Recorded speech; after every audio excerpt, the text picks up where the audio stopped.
तर धर्मेंद्र प्रधानांच्या राजीनाम्यानंतर देशाचे नवे शिक्षण मंत्री कोण होणार याबाबत सर्वांना उत्सुकता आहे आणि उधाण आले चर्चांना।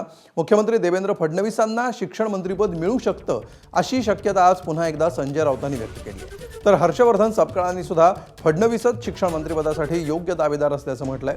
दुसरीकडे काल धर्मेंद्र प्रधानांना राजीनामा त्यांचा होताच मुख्यमंत्री फडणवीस दिल्लीमध्ये गेले होते। तिथे त्यांनी वरिष्ठ नेत्यांची भेट घेतली, पण या भेटीचा तपशील गुप्त ठेवण्यात आला। या दिल्ली वारीवरून तर्कवितर्क लढवले जात असताना स्वतः फडणवीसांनी समोर येत प्रतिक्रिया दिली।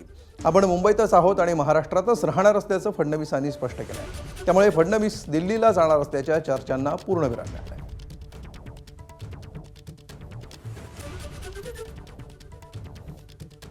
आज नागपुरात आहे, संध्याकाळी मुंबईत जाणार आहे।